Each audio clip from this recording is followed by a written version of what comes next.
is the UK Brand Show with Penny Williams and Mark Challoner.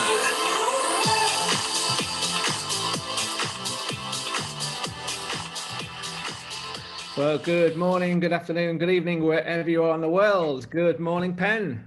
Hi, Mark. How you doing? Very well, thank you. And viewers will be very interested to see we have a third person on the call today. So, hello, Nicky. Well, hello, both of you. How are you doing? Very good, thank you. Good. For those that don't know or haven't seen the blurb, this is Nicky Cox, and we'll get into Nicky's background, but let me tell you a little bit about her. I'll save you too much embarrassment, Nicky, but you have the most amazing CV. Nicky will talk to us today about her commitment to providing children with a true and trustworthy source of news, and that comes in the form of something called First News, which is a UK newspaper for children and young readers aged between 7 and 14. And it's published in full colour tabloid every Friday, and it aims to present current events and politics in a child-friendly format. We'll get into it in a second about how it launched and when it launched, etc. But Nicky, for your services to children, you have been granted the MBE in the Queen's birthday honours list, which is tremendous. Congratulations on that. It's an amazing achievement. And you're a special advisor to UNICEF, I believe, too. So we can get into a little bit of that later, too.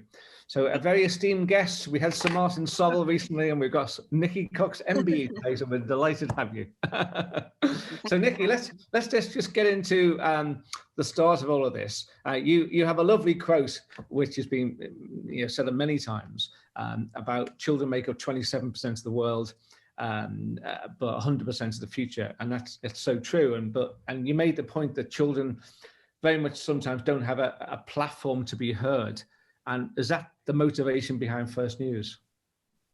Yeah, absolutely it is, because the thing is, as a child growing up, you don't get to vote, obviously, and we can argue at what age that should be, but the point is, it's very difficult for children to have a say in decisions that are being made now that will affect their futures.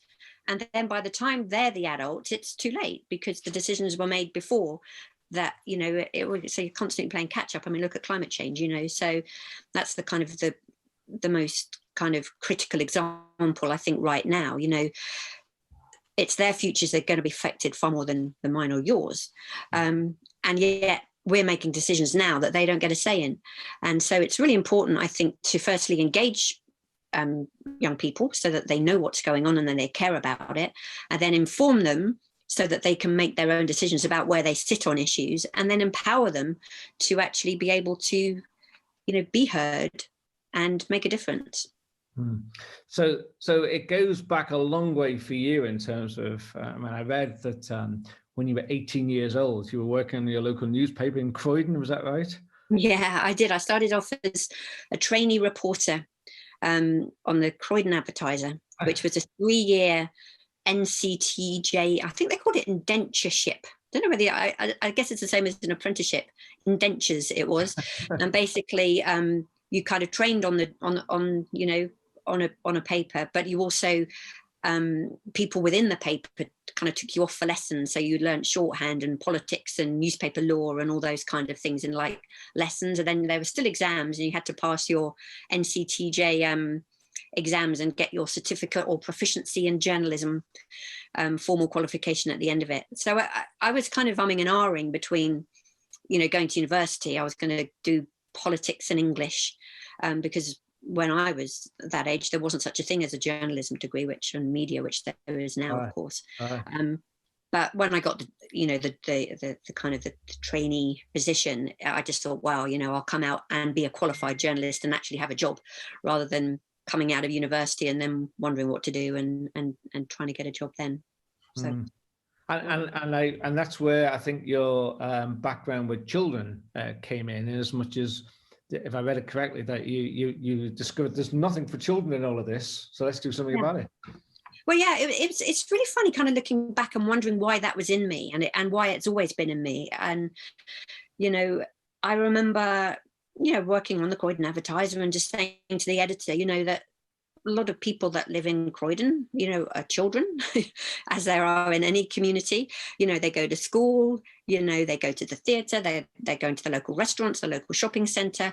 And I said, but there's nothing for them in the paper. I said, how do they know what's going on in the area that they live? And they were like, oh. And I said, you know, why isn't there a page for children so that they can read about what's going on in their area? Why is it only aimed at adults? So they kind of said, well, okay, then if you want to do children's news, you can have a page for children. So they gave me my own page, and then they presented me with this logo that said Nicky and the Newshounds. And I was like, what?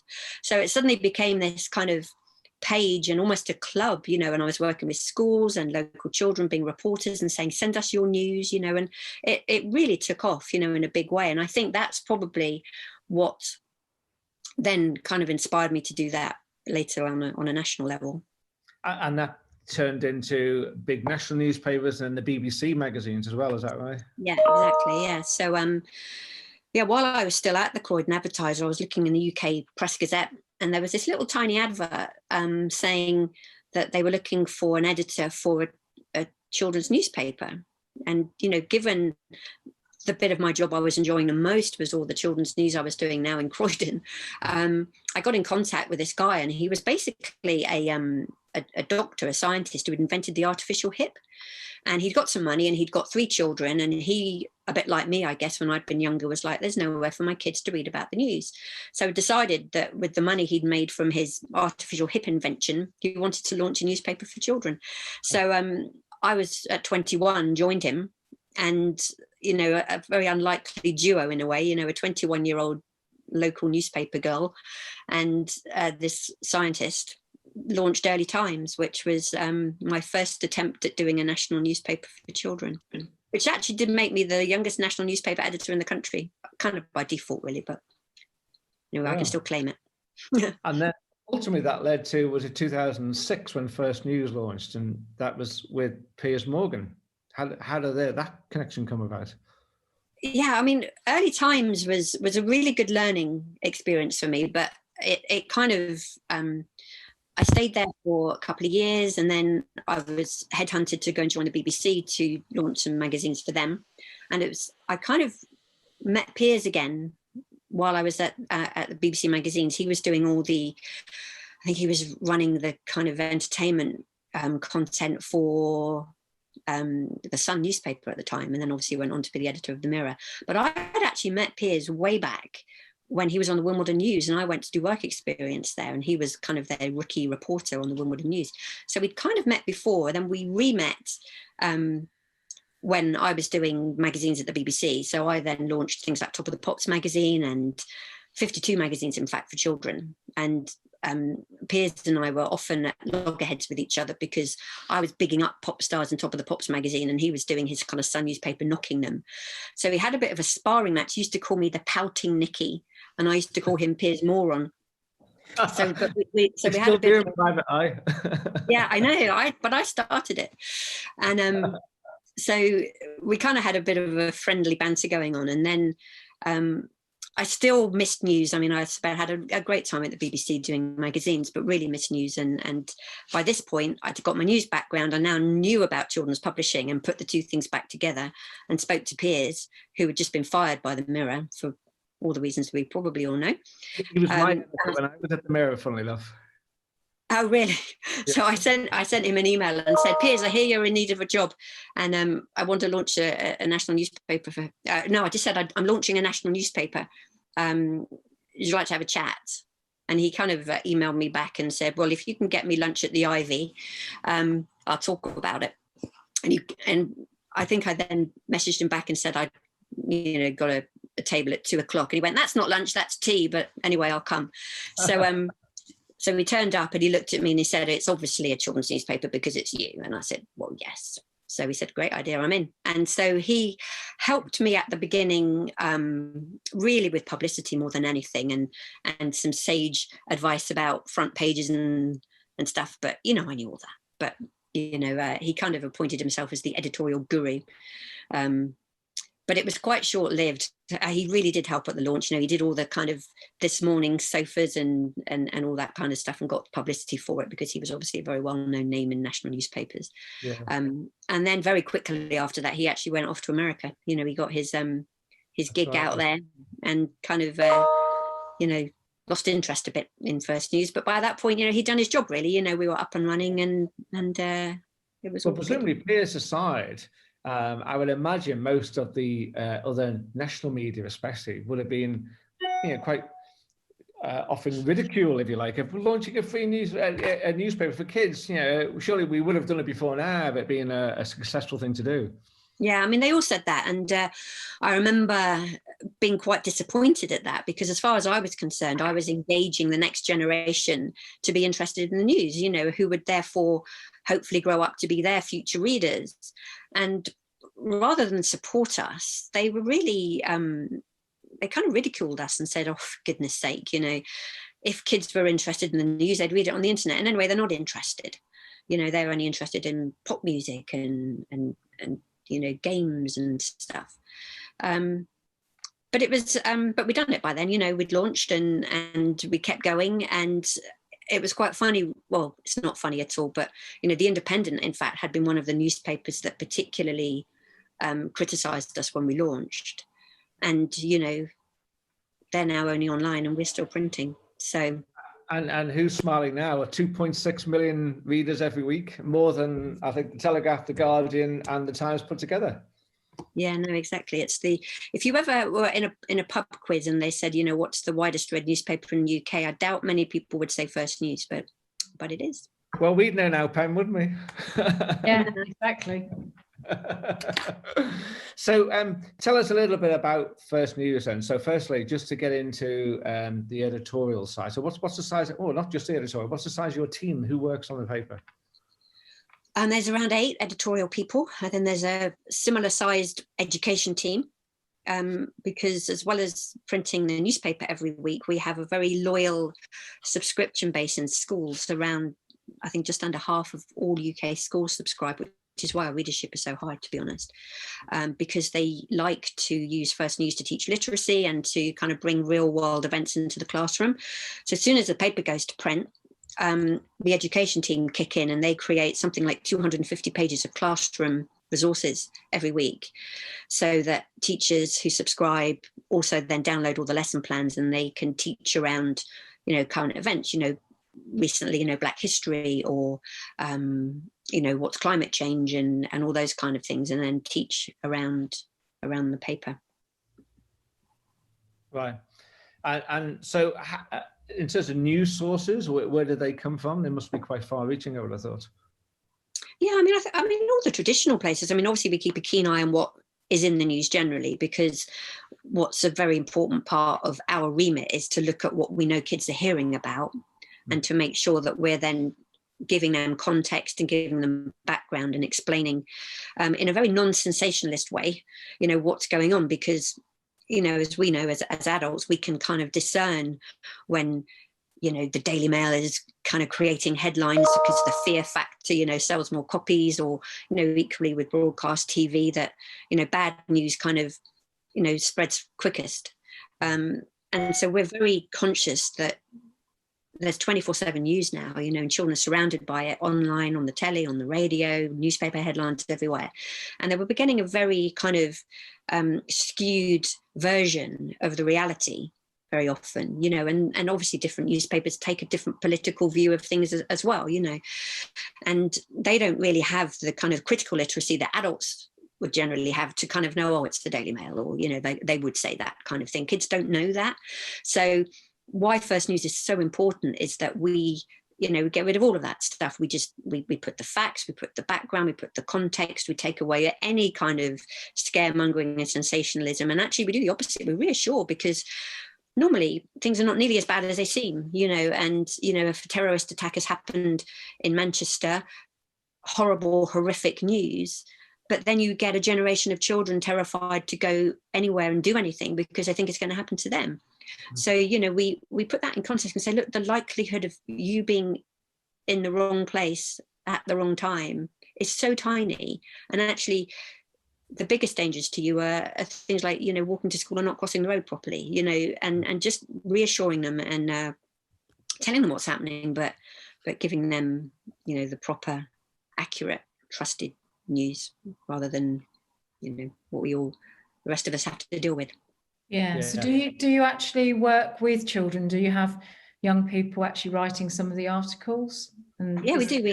How challenging is that? Yeah, it's not challenging actually at all. They have such a nice kind of non-cynical view of the world compared to ours. They still have hope, and they still think that things can be good and better. And so many adults have just kind of given up and go, God, there's nothing I can do. Whereas kids still think they can do, and they can do, and so we're really big on kind of empowering them. And as well as First News, I also run FYI, which is the children's news show on Sky News, and that also is a fantastic breeding ground for a new crop of young journalists. All the presenters and the reporters on FYI are aged between 10 and 15, and they tell us what they want to put in the show. We talk to them, we have a kind of editorial meetings with them, and they talk to us about what they've heard, what they've read, what they've seen, and what they feel passionately about. So that works with both First News and with FYI. It's very much not one-way traffic. It's not us telling them what they should have in their paper, but them also telling us what they want to talk about. So how do you sort of gather the news items for each week, or what sort of sources do you use? Well, as I said, we very much look to see what's dominating the headlines, because we want to make sure that anything they've seen, we're explaining, whether it's the American elections or, the vaccine for COVID. We want to make sure that they understand the reality of what's going on. So that's the number one thing. It's like, what's big? What are they hearing about, and what do we need to explain? And then we look for stories that are particularly of interest to kids, because obviously everyone is writing for their audience, so something that would appear in First News may not appear in the Telegraph, with its readership of 70 plus or whatever it is, so we're looking for stories, we're not writing about pensions, for example, we would be writing about things, maybe career opportunities or something that would be interesting to a younger demographic. And also, we look for positive news too, because I have a bee in my bonnet about how much negative news there is and what that does to the psyche of the nation and to people in general. I don't like picking up a newspaper or watching the TV news and then thinking, oh God, what an awful world we live in. It's terrible, Whereas there's an awful lot of good news around. There's just as much good news, probably much more good news. There's way more good people around than bad people.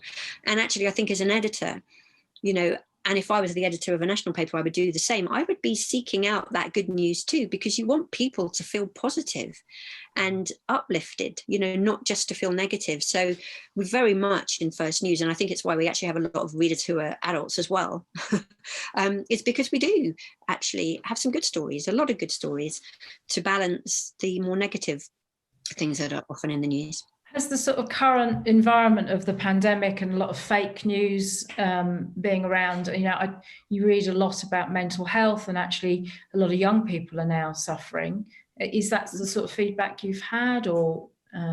Yeah, definitely. Because, you were asking where else do we get our news from? We're obviously in touch a lot with people like the NSPCC and Childline and the Children's Commissioner and lots of other groups where we, touch base with kids. We poll kids every week as well. We poll them all the time about what they're thinking about things. And yeah, they are.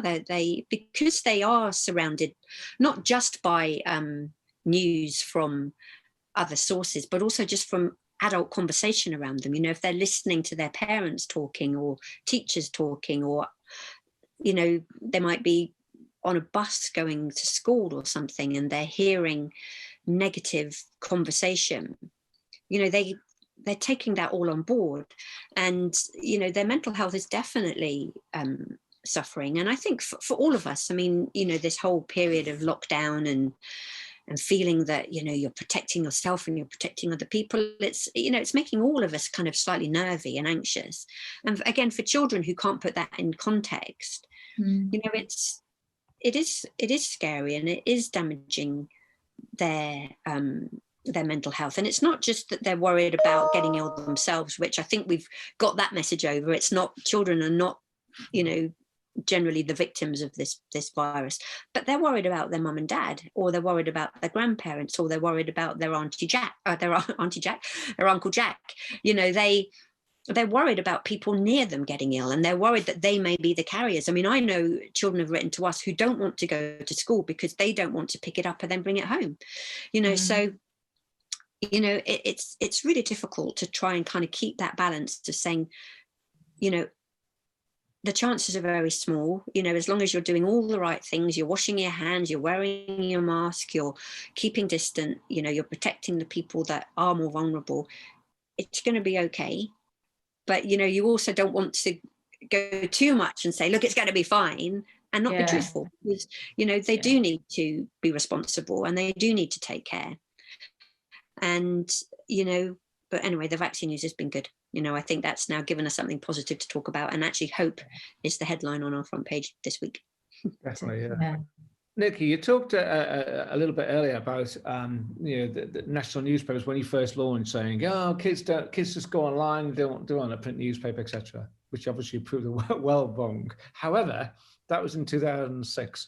Here we are, 14 years later, and it can't be denied. You know, all kids have mobile phones. They do go online for a lot of stuff. Social media is a big thing in their lives. How do you cope with that? What's your view on competing for time with all of this other world that's going on around them outside the print newspaper? I mean, they actually manage their own time pretty well, I think, kids. I mean, you're reading so many headlines about children spend, you know, this many hours in front of a screen, and then you actually look and see adults are probably spending even more. You know, I mean, First News 2 is available as an app. You know, we do have a print version, and actually that still dominates and is still the most popular way that children and their teachers and their parents for them are kind of accessing the news. But we do have an app version, very fully interactive, and they can search back issues and find out about things that, you know, if they're, even for homework help, you know, if they're doing something on, you know, World War celebrations or something, or commemorations, they can look back and look at, you know, use the app to access older issues and things, which is really helpful. And so also, as I was saying, the FYI relationship is a really good one, because we make that show for Sky News, but it's also available on our website at first.news/FYI for anyone to watch. And also we have a lot of other video content as well. We have a series called I Don't Get It, which puts things in context of kind of 4-minute films presented by children, explaining, you know, what is racism, you know, why does bullying happen, you know, what is terrorism, what do you do, what's the pandemic, you know, all those kind of things. And they can watch videos as well. So, you know, we have a very kind of, you know, a good relationship between kind of broadcast, digital and print, and schools. And you know, we kind of touch them wherever they are. And I think there will be kids who probably don't read the paper but are watching our videos, and vice versa. So we have lots of ways of reaching them with information about the world they're growing up in. And from a sort of income streams, do you have a sort of variety, and is one sort of more supporting of the publication than others, from subscriptions or advertising? What tell us more about that. Subscriptions by far is the biggest. And that's pretty equal between schools that subscribe and families who subscribe at home. And then we have the newsstand sales as well, which are much smaller, which is I think we're kind of a victim of our own success in a sense on the newsstand, because our subscriptions are so high. We actually don't have a huge newsstand sale. And we look at that quite positively, that, you know, if people are still buying on the newsstand, we haven't persuaded them to subscribe yet. So actually, you know, we like subscribing. We like to know who our readers are. You know, we now know what age they are, where they live, and we can tailor our content accordingly. So subscriptions is by far the biggest, and also advertising. We have a pretty good amount of advertising. We're very careful about what that is, because obviously the paper goes into schools. So, you know, and also just, you know, anyway, we would be very careful about what advertising we put in front of children. I mean, it's mostly things like book publishing and films that are coming out and charity ads and things like that. So, but we limit how much that is in each issue. You must get some adult readers, Nicky, as well, because you must get parents looking for approval ratings from parents. So you must have to seek that out too. How do you make that work? Yeah, I mean, clearly, very often it's an adult that's making the decision to buy First News, be it a teacher or be it a parent. So yeah, we have to keep three people happy. One is the child that's reading it, because if a parent buys it or a teacher gets it for the school but the kids aren't engaged, they'll stop buying it. But equally, we need to make sure that teachers and parents both approve of what we're doing and like what we're doing. And say it's quite comical really that we get so much feedback from teachers and parents who don't have time to read a daily paper, who say that their paper of choice and the paper they read as a kind of a one-stop shop for the week is First News on a Friday. Mm-hmm. Mm. And how do you see the future for? I mean, you've done incredibly well to be sort of a #1 publication at the moment. What do you see the future for the paper? I think more of the same. I said we're in nearly half of UK schools. We'd like to be in all of them. So we're kind of pressing on in finding more ways to engage the schools that we haven't yet got as subscribers. And I think the kind of the video content that we're now creating classroom resources for as well, which comes with the paper, I think is getting more schools interested as well. And also more digital as well. I think we need to be aware that, as you said, every child has a mobile phone and how they access news. So we're looking at ways of delivering our content in different ways. Because at the end of the day, I see it that we're not so much a newspaper, although we're a news content provider to children, and we can deliver that.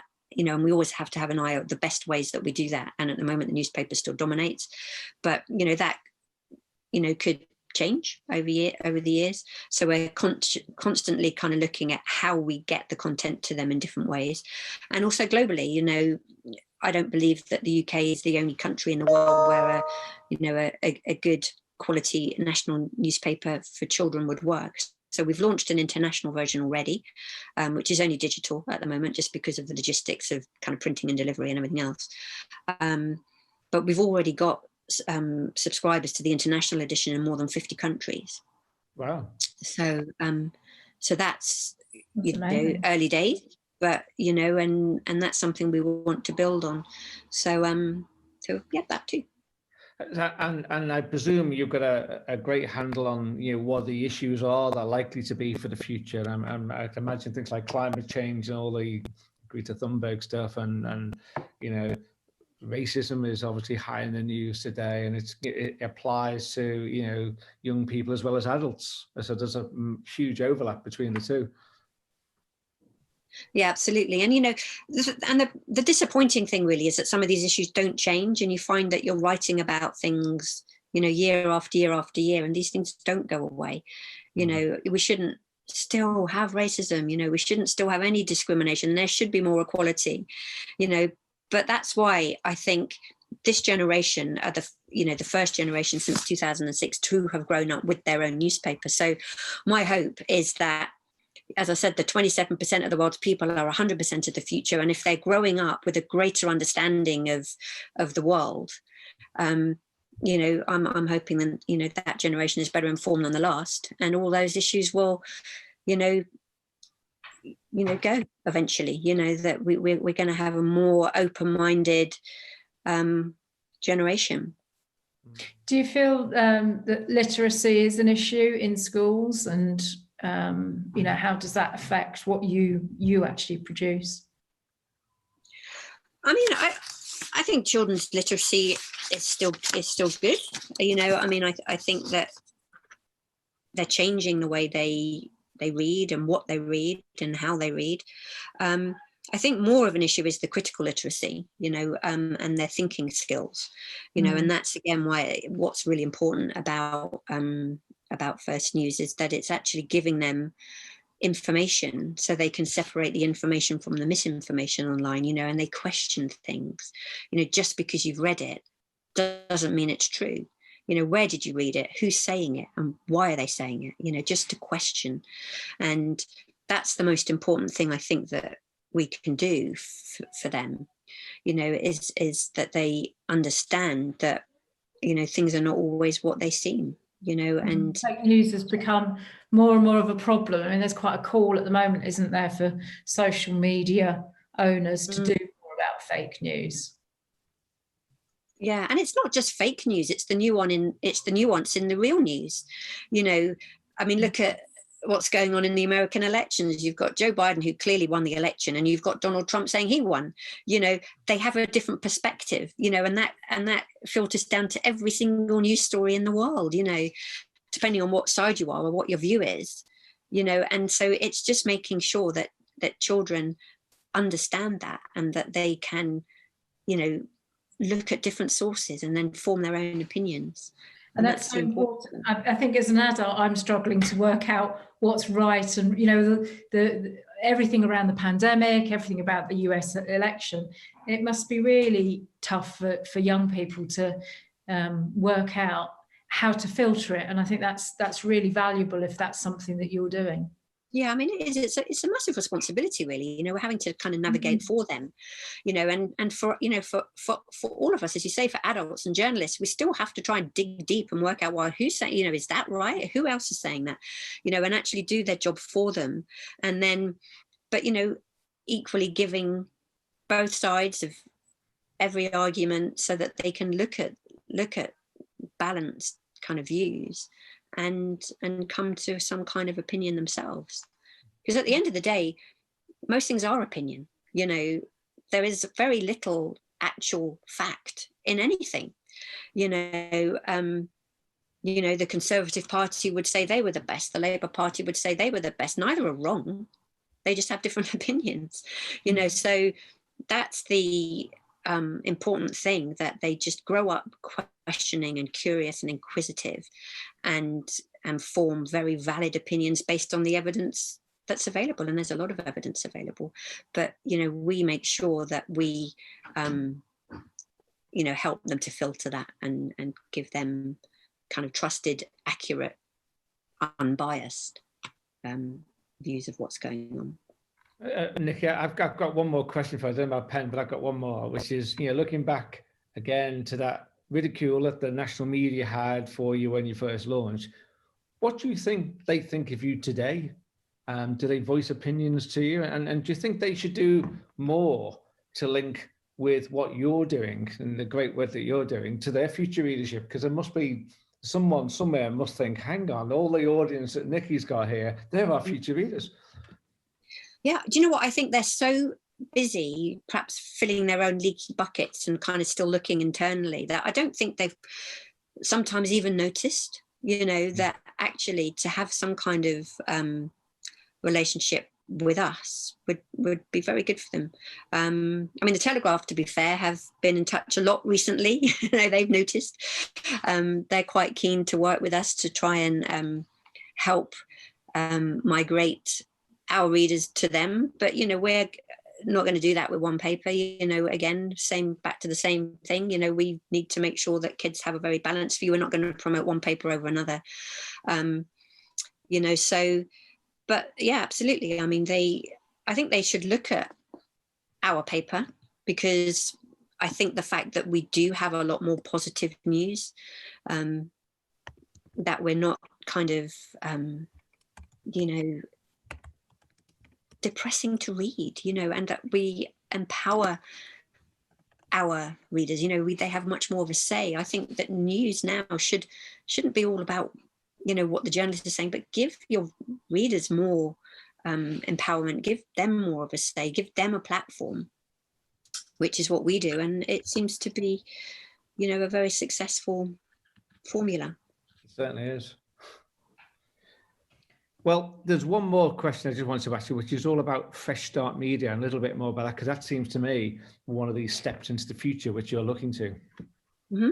Yeah, I mean, Fresh Start Media is kind of children's factual production company I set up alongside First News, serving the same audience, but in kind of video and video content. And again, that's delivered either online or through, we have a partnership with Sky TV. So we make FYI, which is the children's news show that I mentioned earlier. Yeah.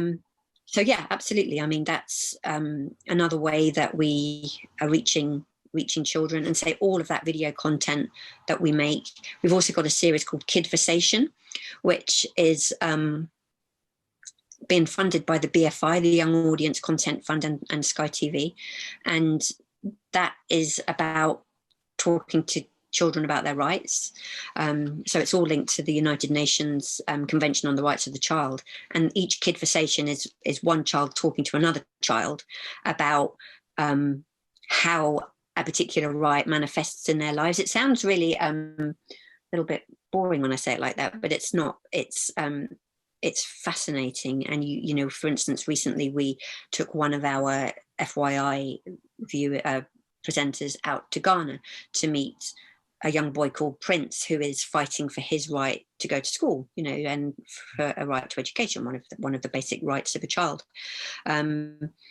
And it's a completely fascinating film when you've got that kind of peer-to-peer relationship, one child with another child talking about it. And again, we've had another Kidversation. We've had one of our presenters gone to Brazil to look at the right to be safe, really, and to be free from conflict. Meeting a girl called Victoria, who has to navigate gangs and police and the crossfire of bullets, just to go about her normal day in a favela where she lives. And kind of just bringing all that to light again, so that children who are living in easier situations are aware of that growing up, and again, as they grow up, can be empowered to do something about that, rather than it being too late by the time they're adults and they're hearing about all this stuff for the first time. So Kidversation is great. And and I Don't Get It, which I talked about earlier, which is a really good little explainer series. And all of those series, as well as being on Sky, are also on First News Education TV, which, alongside all the educational resources for the paper, we put the films all up there too, with educational resources, so that they can use the videos to teach in school. Because some kids, everyone learns differently, some through reading, some through viewing, some from listening, so we make sure that in any way we can, we're getting content to children. Right. Well, listen, Nicky, it's been brilliant to talk to you. If anybody listening and watching in wants to learn more about First News, where would you direct them to? Our website, which is just firstnews.co.uk, is the best place to go. And anything to do with FYI. Sorry? Can they pick up a copy of the print newspaper anywhere? Yeah, that will be available in any newsstand, really. So newsagents, supermarkets, WH Smiths. So it will be there with all the adult papers. Perfect. And of course, there's the app too, if they want to subscribe to it for their child. Yeah, absolutely. So they can, at firstnews.co.uk, they can subscribe either to the paper or to the app, or both. And for schools interested, it's schools.firstnews.co.uk. Okay, perfect. Well, listen, thank you so much for joining us. We really appreciate you taking the time today. It's a great job. Yeah, fantastic. It's an amazing tale. So thank you, Nicky. And hopefully we'll catch up with you again soon on what happens with your international edition. I'm working in global media myself, and I'm really interested in where you're going to go next with that. So I'm really interested in hearing more. So thank you for that. Okay, thanks. Thank you so much. Bye now. Bye. Bye. Bye. So Pen, if anybody wants to hear more about the UK Brand Show, how do they do that? Well, we've got our own website at theukbrandshow.co.uk, and also you can contact us on Twitter at the UK Brand Show and on our Facebook page. Indeed. And we'll be back very soon with more of the same. And we'll be talking next week about the TV ads, the thing that come across on our TV screens from the likes of John Lewis and etc. And how that's changed this year.